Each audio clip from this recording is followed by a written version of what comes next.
Well, a very good morning, good evening, good afternoon to you, wherever you might be in the world. I hope that life is treating you kindly. If you're new to the channel, I'm Anah Parreli. Obviously, I do these videos here. I'm not going to spend time talking about myself. You can find out who and what I am by going and visiting my website or looking at the channel intro and stuff like that. I'll just suffice to say that as for me this morning, I got up so early to record this video and have it out there for you, and I have deferred and deferred as it happens. Up at 5 a.m. and it's now 1:45 in the afternoon, and I'm finally getting around to it. We won't bother going into why I've allowed myself to be distracted. But anyway, look, if you're new to the channel, I say welcome to the channel. I hope you'll find something of benefit to you. There's a lot of playlists. Take a look at them. I do Sunday yarning where I have a bit of a chat and I talk about what's happening with the channel, what's happening with the content, and I also will often update as to what's happening with crystals because, of course, we've got the Crystal Magic playlist. And ideally, that's a time for me to respond to people's questions or, throw something out there for people to contemplate. But anyway, before I get into it, I want to say welcome back to the returning visitors. Thank you for your ongoing support. It's really nice to know that people are watching and that people appreciate the content that I put up. If you're returning, I figure even if you're not talking, that you are actually appreciative of what I do. If you're new to the channel, as I said, welcome to the channel. Hope this is going to be a good one for you. Today we're going to be talking about Green Aventurine. Now, it's really funny that I've deferred this because I actually think it's possibly because I don't have any really good quality of it. For those that aren't aware, I'm rebuilding my crystal collections, and I've now got this real yearning, particularly after doing this video, to get myself some really nice Green Aventurine. So without further ado, let's get into it, talk about it, and find out why I want to add this to my collection, because I'm pretty sure by the time we get through it, you will as well. So I guess the first thing about Green Aventurine that makes it attractive is actually its appearance. If we're very into the aesthetics of a crystal and that's what draws us to it, there's certainly something to be said for Green Aventurine. It comes in a range of different colours, as you see here. It's got different depths to it. It's not green quartz, so don't mistake it for green quartz. That's a totally different crystal. When we hold the Green Aventurine in our hand, it's got not just the colour, so you can have it in the palm, but it's got this shimmering effect to it. It also has a glistening effect to it, so it's kind of sparkly as well. You don't really see that in these images here, although, when you look at these tumbles, you can sort of see a glisten or a luster, if you like, that it would be easy for us to turn around and say, oh, that's just the light reflecting off it. Well, that probably is part of it, but at the same time, it does have this natural luster to it. And I think I've got the word I think it's called avariescence or something like this. Anyway, it conveys a sort of shimmering magical effect to it, and this is why I've put the larger round dark green circle of Green Aventurine at the top, because hopefully you can see there that it's got the flecks through it. It looks a little bit grainy, but it's just a really interesting crystal, and it's what I would call, because I'm a crystal lover, delectable. Okay, so if you watch some of my other videos, you'll know that there are people that like to lick crystals, and we affectionately call them the crystal lickers. I'm not normally a crystal licker, but there's something about Green Aventurine that kind of makes me want to. I know that sounds really bad.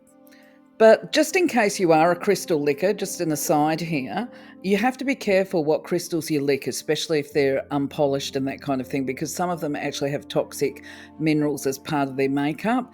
And generally, my understanding is if it's green, it's most likely got copper in it, and therefore it would be toxic to actually lick or absorb or to have on your skin.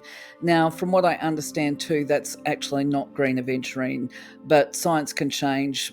Use your own discretion, do your own research if you're planning to go licking any crystals. Now, I consider this aspect of the slides or the videos that I developed to just be a little bit of extra trivia to put in there, and that's the astrological recommendations for a crystal. Because, as far as I'm concerned, and I think most people would agree, if you feel drawn to a crystal, then that's the crystal that you should be buying. There is a big difference between feeling drawn to, wanting, and actually must have, that the universe is telling you you've got to have that one. So that becomes part of personal development.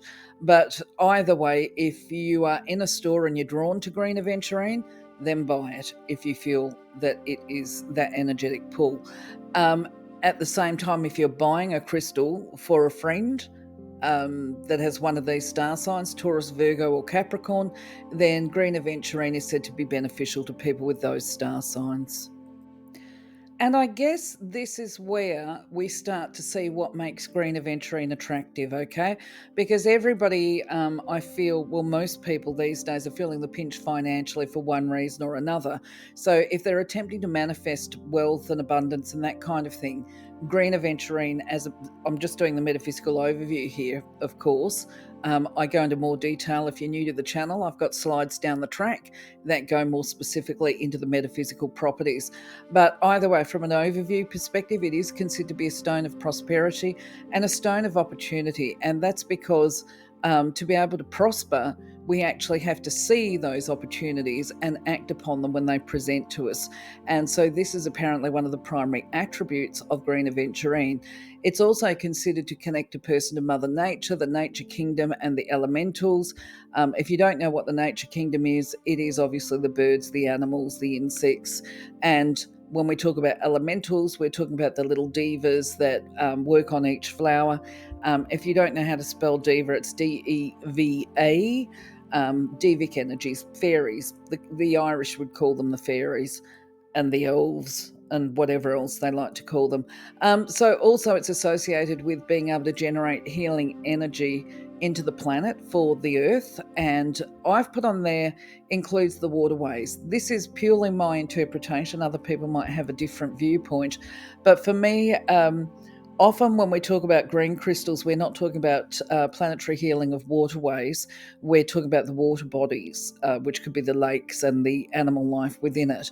I've put the waterways because for me, I feel that this is just my gut instinct, my own guidance, if you like, that when it comes to the waterways, they need to have an edge along them, which is the banks, the river banks, and it's the plant and animal life in there. It could be the mangroves at the ocean and that kind of thing, which, by the way, they're endangered, the mangroves are. So it's about healing that plant life, I guess, for the planet. Just another little tip here, it's supposed to stabilize and shield the aura as well as balance your energy flow, and it's apparently recommended for a general health and well-being tool. So from a mineral perspective, once again, for those that are new to the channel, the returning visitors are going to know this, that I actually find the whole concept of science a little bit boring. It's a little bit too logical for me, but there is relevance for us when we're buying, if we're into the metaphysical properties. And that's because it helps us to identify that we're actually getting what we're paying for, hopefully, and just to inform our decision making, really. I guess that's probably the only reason why we want to know the mineral information, actually. So the bottom line is it is a quartz variety. It is not a true green quartz, okay? So being very clear about that. Green quartz is different. It doesn't have the inclusions that this aventurine has. And also green quartz is very rare, or fairly rare apparently. Aventurine, or the aventurine quartz, does belong to the same crystal family as the amethyst, blue quartzes, and citrines, actually, is another example of it. So you can see here on the little slide that I've got up here that as far as hardness goes, because this is the other stuff that is important to us metaphysical appreciators, shall we say, because this is going to determine how we actually look after and care for our special pieces that we buy. So it's reasonably hard. It's a 7. It's not super hard. It can be damaged, but it's reasonably durable and it shouldn't scratch very easily. Now, aventurine does come in a range of colours, but I'm speaking obviously specifically to the green today. And whatever color aventurine it is, it's going to have that unique sparkling or shimmering effect that I've referred to. And here I've got the word, it is written down as aventurescence, which is caused by the inclusions of minerals such as mica, hematite, or fuchsite. Now, it's going to depend on where the aventurine is sourced as to what is causing that sparkle in the crystal. Okay, so that's the other relevance for, where did we, when you're buying, where was it mined, where did it come from, because all of that information helps you to understand. So if your eye, like for me, my eye, I think, is attuned to looking at aventurine that has got pyrite inclusions, or the mica, I think mica and pyrite, if I recall correctly, are very similar. I refer to them both as fool's gold, actually, but that's just a little deviation from the actual slide.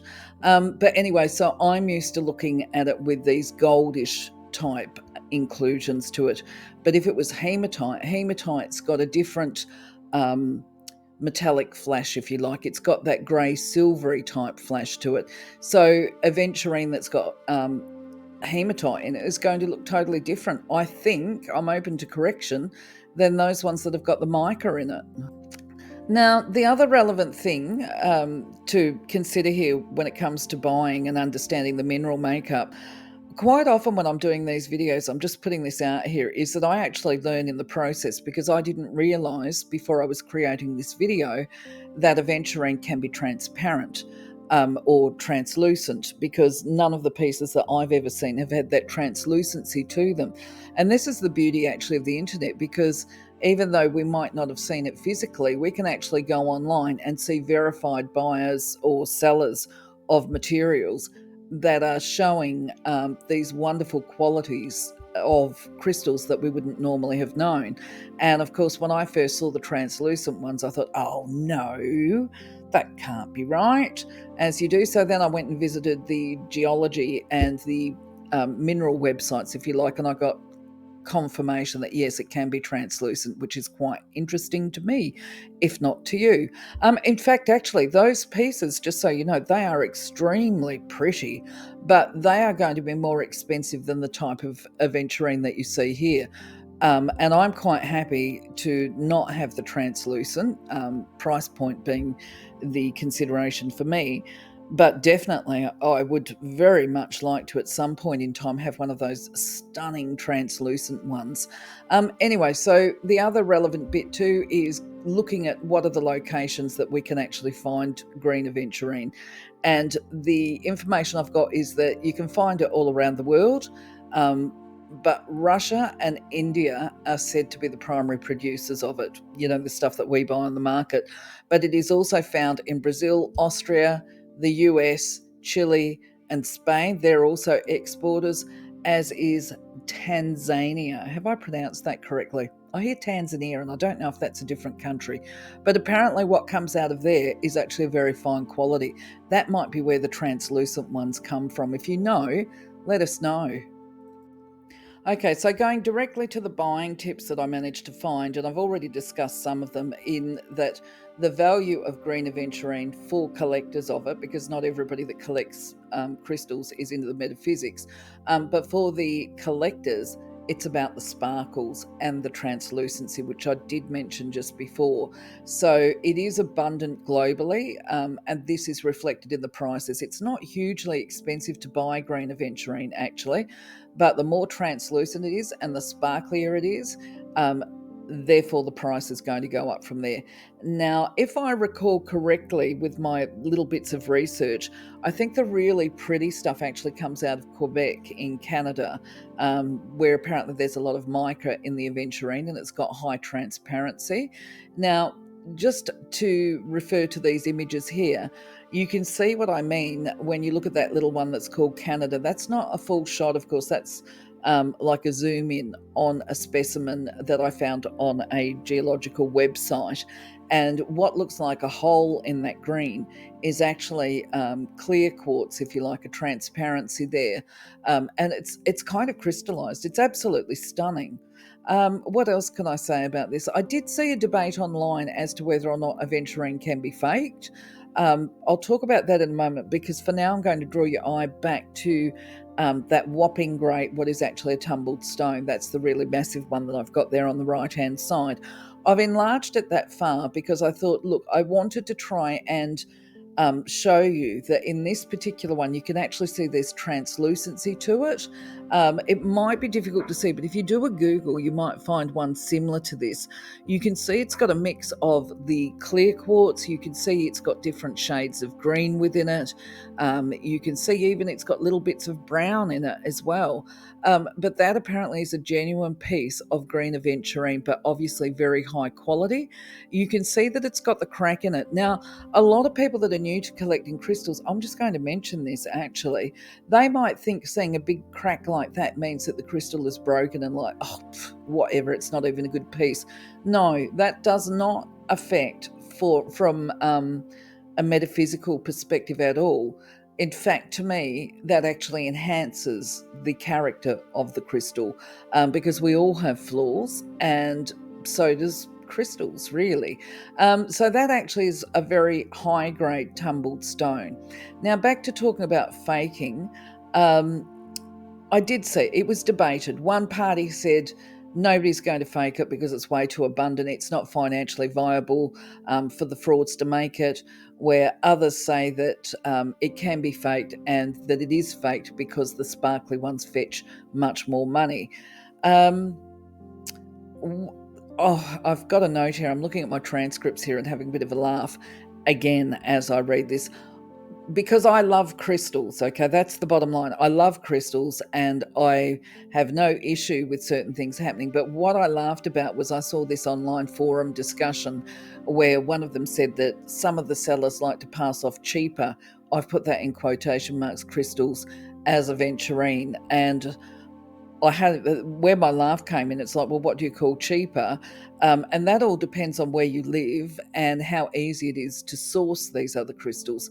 So, for instance, they named serpentine as being one of the cheaper crystals than aventurine, that some people like to palm off as being aventurine, as though you're being ripped off. Well, look, serpentine, I don't think you would really be able to mistake it unless it was dyed green, because serpentine has got this more of a yellowy green about it. It's got a very distinctive green to it, and it's also a very nice crystal. If I got sold that in place of aventurine, I probably would be a little bit offended that I thought I was buying aventurine and they've palmed off serpentine to me, and I would recognise it as soon as I saw it. But it's still a great crystal. But what they mentioned as being cheaper as well, and I thought, if I got this, dead set, this is really Australian here, if I bought aventurine and somebody sent me a piece of green jade, I would think I won the lotto, okay? I don't think that's a cheaper piece, all right? The other hand, too, what might bother me is if I bought a piece of dyed quartz that was being passed off as aventurine. That would also upset me if it was dyed dark green. Anyway, I'm learning. I'm just giving you a buyer's tip now because I'm doing a lot of buying at the moment. And the biggest tip that I'm getting at the moment, or that I can share with people, is I'm actually having the sellers, they're actually doing little videos for me. When I ask them, I didn't even ask them to do the videos. I just say, has it got blue flash? Has it got X flash or whatever, when I'm asking about specific crystals? And this is the beauty of technology. They just use their phone and they photograph them, their little hand holding the crystals up to the light and turning it around so that I can actually see the flash. So if you can get a seller that will do that, that's an absolute bonus. And the other bonus with having them do that is that you actually can get to see all the flaws in it, right? And as I said, people like me actually see the flaws to be a bonus. Some people don't want to have the flaws. It's a very individual thing. So if we can actually see it and make that decision before we do the purchase, all the better. Okay, now what other tips have I got? Maybe just the business of, if you think you've been sold a piece that's been dyed, test it with some acetone nail polish remover on a cotton bud and do a swab test, a little bit of a wipe on the crystal itself. And if it's been dyed, some of the colour will come off and it's obviously dodgy. All right. What is the other bit? Oh, just a cue that it's dyed is if the crystal has a very unnatural shade of green to it. We're talking about Green Aventurine here. And the other thing to look out for is you want to see a little bit of that shimmer and that aventurescence, if that's the word. I think I've forgotten it again, which is basically a little bit of flash to it, a little bit of shine. Um, what can be difficult? So, obviously, I looked at what the geologist said. Um, is to watch out for if they've got a bit of a glassy appearance. Now, the reason why I say that might be difficult is because when you look at that great big tumble that I've got as an image here, to me, when you look at the top point of it, that actually does look a bit glassy. And of course, the geos are saying watch out for glassy looking Green Aventurine because it could be fake, right? But this tumble I took off a geology website as being genuine. So this is why I say, look, there is a bit of a risk associated for us lay people, if you like. The best thing really any of us can do is actually go to a verifiable seller, somebody who is certified, who's well known within industry, and who has got a reputation, because if it gets out that they're selling bodgy stuff, they will lose their professional reputation, and people don't want to do that. It can be too damaging. And the only other tips that I could give to you is the ones I always do, which is check the dimensions: how tall, how high, how wide, what's the other one? Height, width, and diameter, things like that. Check the weight, find out what the weight is, get your quote. If you're getting it in a foreign currency, do a currency conversion. Find out what the freight is to ship your product, and then you'll be able to determine, is it something that you want to buy? So, when we talk about the spiritual attributes of Green Aventurine, it doesn't look particularly expansive on this slide. It looks fairly minimal, really. But at the end of the day, it's incredibly expansive, because what we're talking about is a crystal that acts as a magnet towards prosperity. It's said to attract wealth and abundance to a person. As I said before on the overview, it's by seeing, observing, and acting upon the opportunities that present. You've got to be aware, you've got to be awake to be able to see them when they arrive. Now, the other part of the attributes, which I find interesting and exciting, is when we talk about the connections to Mother Nature, we're also talking about goddess energy, okay? Now, more specifically, I am reminded of Green Tara. Now, Green Tara, if you don't know anything about her, without going into a huge story of, she's a Bodhisattva, she's a Buddhist goddess, and the whole history and development of how she became known as Green Tara, because you get other Taras. You get White Tara, you get Blue Tara, and of course Green Tara is related to the moon and the night. So there we're talking about the intuitive aspects of life and ourselves. She's connected directly to the fertility, the growth, the nourishment of plants, flowers, and trees. So we're not just talking about Green Tara, we're also talking about, when we go down to the other attributes, that it's associated with a life force. We're talking about what the Irish refer to as Green Woman, because she represents the life-giving force of nature, and that embodies fertility, creation, resilience, and nurturing. So these are the qualities basically that we're talking about with these goddesses and Green Woman that we are bringing with the Aventurine. If you were to meditate with it, this would be areas that you could build on for yourself if you liked. So, before we get into the physical, the emotional, and mental attributes of a crystal, particularly in this instance, Green Aventurine, I just want to put this out there. We'd like to think that it goes without saying, but of course, this is risk that we can't afford to take. That if you've got any of the conditions on here listed, you would not stop seeing your doctor, okay? You continue with your medical treatment plans, you follow the evidence based trail, and you could use your crystals in conjunction as a complement to your treatment plan. There's not going to be any harm in doing it. My logic runs to, I just want to make the point here that on this, there's a recommendation for Green Aventurine for people that have got asbestosis and emphysema, which is, from my understanding, to be incurable conditions. And I, as a somewhat logical and rational person, although I'm into metaphysics, I personally very skeptical about that. I've included it there because I think, well, somebody obviously somewhere along the way has reached these conclusions. I don't know how, but if you've got any of those conditions, you've got nothing to lose by wearing a piece of Green Aventurine, especially if you get the cheap bits. You know, it might only cost you a couple of dollars, and who knows, maybe it'll make all the difference for you. This is why I say have an open mind about it, but you certainly would not disengage from your doctors for this. I'm not going to go through all of these. We can see there's a massive range of claims as far as what Aventurine can do for you, Green Aventurine specifically. What I would say is when you see the attributes of a crystal as we've got outlined here, and excuse me for smacking my lips together, what it is that if you suffer from any of these conditions, for example, IBS, my brother, he actually suffers from that. I would probably give him a piece of Green Aventurine to wear, but he's not the sort of person that would wear it. He's very cynical and skeptical. But I would encourage people just to give it a go and see if there's any changes with it.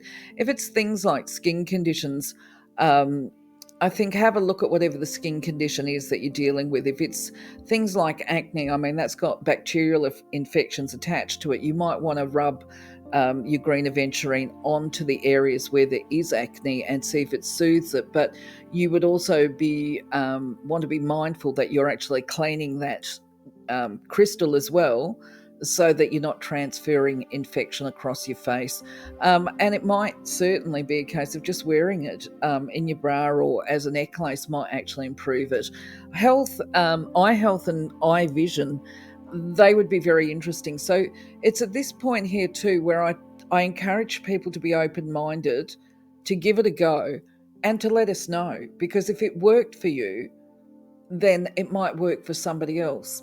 Who knows? So let us know what your thoughts are. If you've had experiences, if you're going to give it a try, and you'll let us know. I certainly would be interested in that. You can go through the rest of it as well. I think most of these health conditions on here, it would be a case of wearing the crystal. But not everybody can wear it. If they're particularly sick and unwell, it might be to have it as an ornament. It might be a case of meditating with it. You'd follow your discretion there. So once again, I'm not going to go over the whole lot of this slide because bottom line is it just makes the video too long. And I figure that actually you're all intelligent people. You can actually look at this and work it out for yourself. But what we can see here is just giving a summary of this is it's attributed to have a wide range of benefits for people that struggle with cognitive or mental health problems, mental health processing, intellectual disability as well. It's supposed to be beneficial there. And now there's something I will actually put an emphasis on, is that it's supposed to be really good for people who suffer from addiction, especially during their recovery process. And what I did see was that it helps strengthen the willpower and the personal resolve to get through this transitional time for them. So I think that's worth a mention. I'll just check my notes. Actually, I will go through the whole slide. I'll talk quick. You can always slow it down with that wheel nut, okay? So it is supposed to balance moods, regulate mood disorders or any moodiness. So if you suffer from mood fluctuations, if you have anxiety and panic attacks, it's going to apparently bring harmony within. It does apparently act as a buffer against panic attacks. So that one I'd be interested to hear if anybody experiences them, how that works, whether the Green Aventurine helps to protect, shall we say, against them. It's said to inspire and motivate. It encourages creativity. It enhances and expands upon the gifts that you already have and even builds upon them, okay? It's said to provide mental clarity, supporting focus and concentration. And this is why it's recommended for people with ADD or ADHD, which is that attention deficit disorders, because they can suffer from confusion. So it's said to eliminate confusion. Now, the other thing which I find impressive is it's said to build upon leadership skills, to enhance the qualities, for a person to be able to use their discernment, to know when to hold on, when to let go, that kind of thing, healthy risk taking, and to be aware and see those opportunities when they present. It also encourages, apparently, the healthy risk taking. Did I mention that? Because, of course, life is a bit of an adventure. I may have repeated that because that's probably something I need to do. But anyway, it's either other attributes include bringing confidence, character strength, and courage. So, I mean, that's all very positive. Overall, supports a positive attitude, one of optimism, gratitude, and happiness. And it is through this positive attitude that it becomes a magnet to love and healthier friendships and relationships in your circle. Very positive stuff. So, when it comes to the chakras, I think I'm probably a little bit different to other people from what I've seen. I've seen that most people say it's associated with the heart chakra and the higher heart chakra, which of course I do agree with. But because it brings with it a sense of empowerment, that to me is situated in the solar plexus chakra. Um, and I would say, depending on the shade of the green, it might even bring in attributes of the brow or the throat, actually. So no, actually, I'm just thinking about this as I'm processing as I record this, and I'm thinking, actually, no, probably not the blue ones. Yeah, I'll stick with solar plexus because that's faith, hope, power, personal power, confidence, all of those sort of things. And leadership actually is centered in the solar plexus chakra. The heart chakra, of course, because that's about that love and connection. And when we talk about the higher heart chakra, which is the lighter green color, that's actually the area. If people have experienced panic attacks and they've got phobias, they will know that when they have a panic attack, it actually sits there. And if people have got trauma, because I'm going down one of those tangents where there's been a history of trauma and sometimes some of the more serious mental health conditions. It's not restricted to simply dysfunction in one particular chakra, it's more than one. So when we talk about trauma, I believe that actually it is connected to the heart chakra, higher heart chakra, as well as probably the orange and the red, okay, because it's just trauma can be just so intense. Why am I saying that? There was something that came to mind as I was saying this, and I remember what it is. It was actually having worked in the Aboriginal communities and having it put to me that they don't believe in mental illness. They believe that when somebody has reached that point of needing a diagnosis, their spirit has been broken.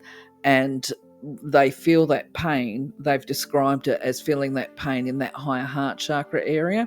So just a little tidbit for people that are trying to understand the physiology of trauma.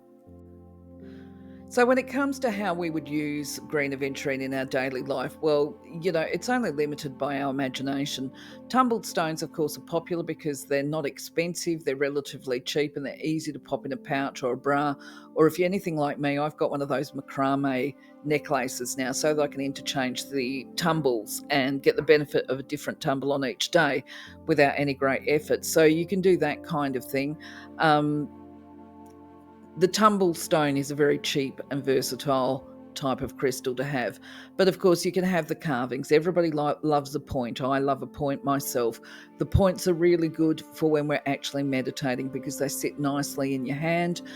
You find Green Aventurine with all these different carvings as well, which is why I've put in the little angel there and the little frog, if you want to have that connection. Actually, the frog would be a good one if you were going to sit on a riverbank and try and connect to Mother Nature. These are, I guess, where the carvings, they reinforce what it is that we're trying to do.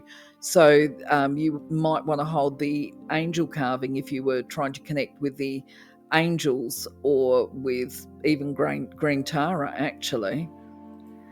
And if you're into the gridding, of course, you could use either tumbles or the points, the obelisks or whatever. As I say, you're limited by your imagination only. So if I was providing a service to somebody, look, if you're new to the channel, you probably won't know this, but I have what I call the lucky dip bowl, which is full of crystals, tumbled stones. And quite often when I'm doing a service, I ask people to pull a stone and see which crystal their hand is drawn to. Now, obviously I've said I historically haven't had Green Aventurine in there. Well, not that I remember.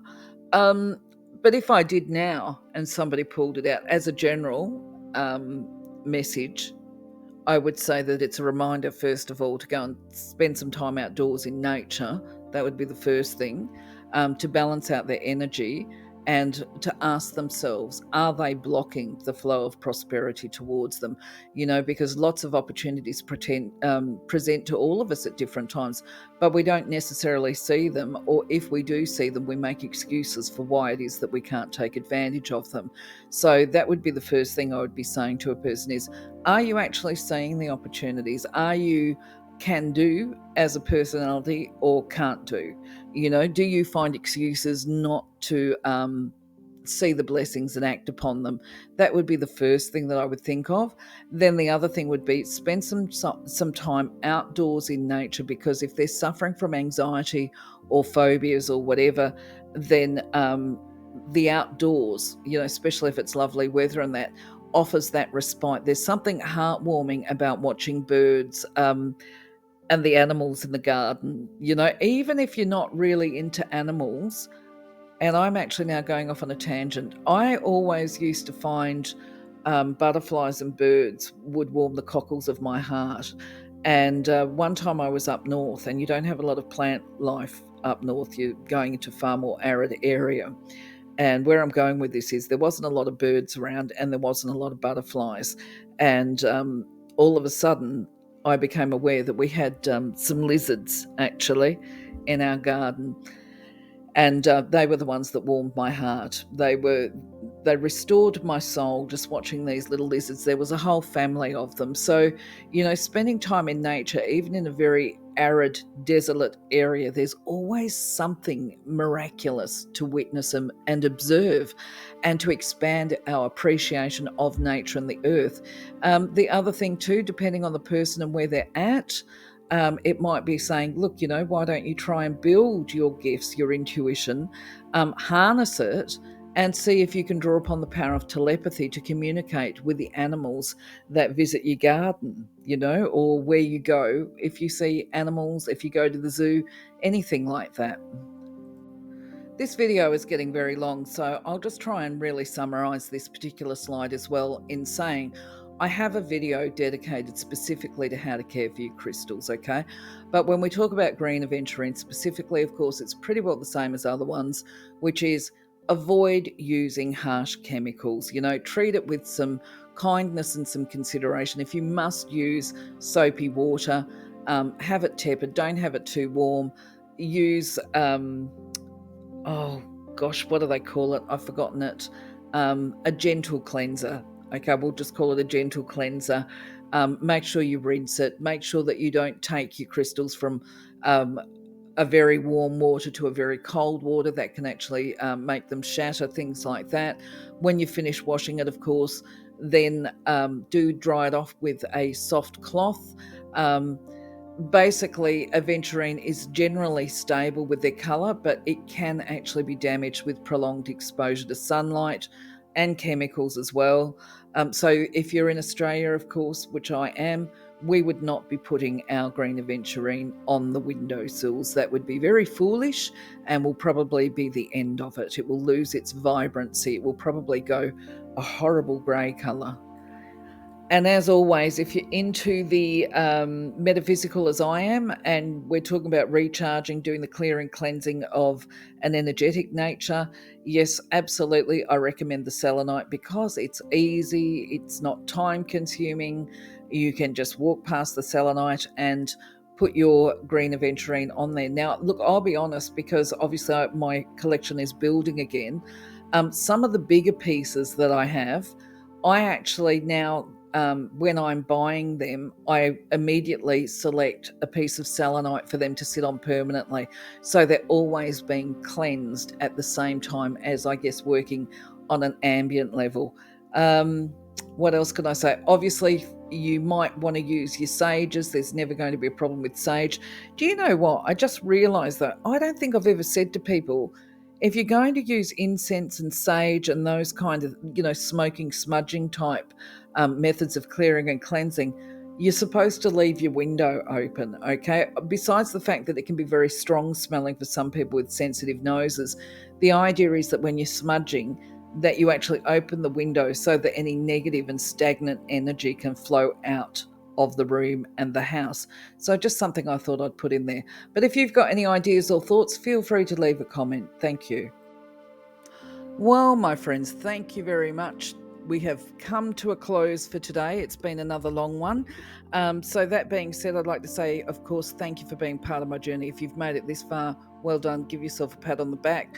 Remember, I always invite you to leave your feedback or to ask questions or to actually even educate me. I'm open to it all.